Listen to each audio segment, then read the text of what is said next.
I'm so glad that we were able to get together, and I just wanted to let everyone know how I found you. So I'm going to hold up the Canadian HR Reporter article that you wrote, I guess, right? And I wanted to talk to you specifically about a few things that you focus on, how you use podcasts specifically, and how you attract top talent, and maybe give us a little bit of history on how you decided to do this and why you believe in it so much.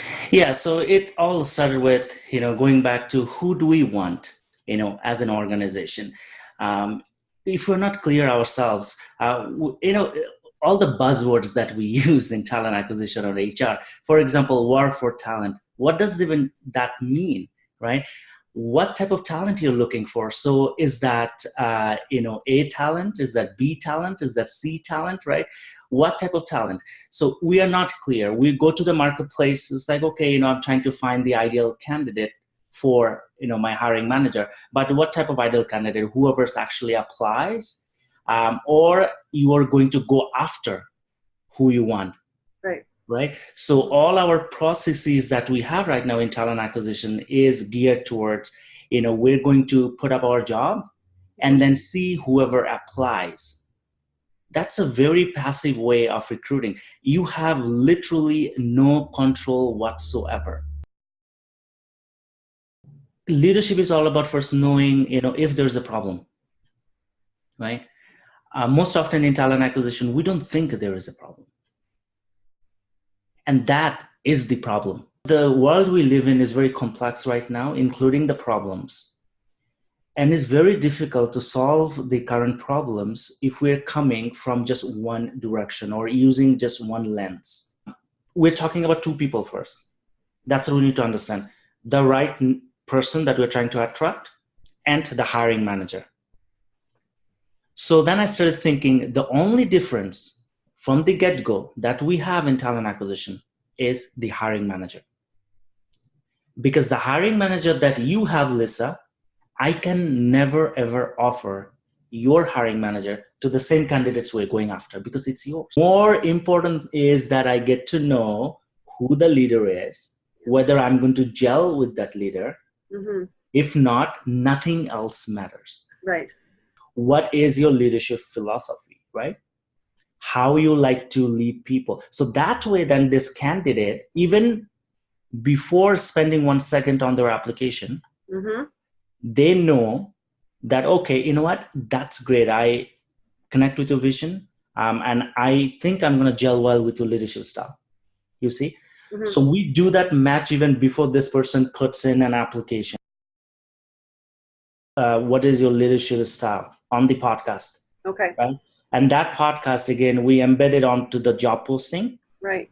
So before you read any text, you're going to listen to that, less than 5-minute podcast. And also when we're going after, top talent in the marketplace, let's say this are the 5 people we want to go after for this particular role. We are emailing that podcast to them. So they get to actually hear before even deciding whether or not they're going to spend 1 second on their application. That is very powerful. Never ever in talent acquisition did we actually give our candidates a choice like that. We after like when this person comes in and what type of support or space, or do you actually like new ideas, or is like your idea or no one's idea, right? So what type of personality you have, so put it out there so that you can attract the right type of talent to your position. And so it's interesting about this manager fit that you're talking about, because the way I usually think of things is job fit or culture fit.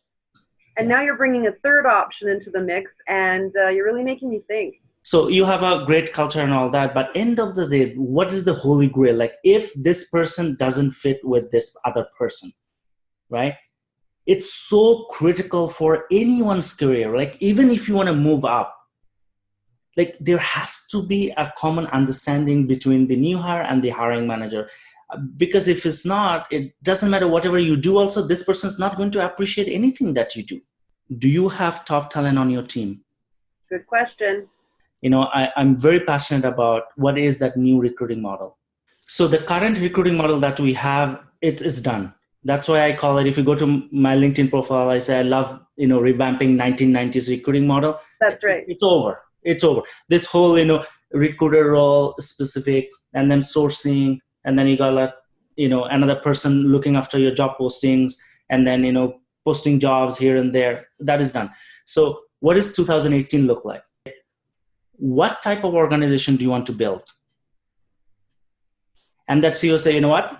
We have this revenue target. We have whatever target that he or she is working with, right? That person, CEO, will say, we have this target and I really need A players. All these things, every time, people say in HR especially and talent acquisition, oh, we don't have budget. Yeah, because you don't have vision.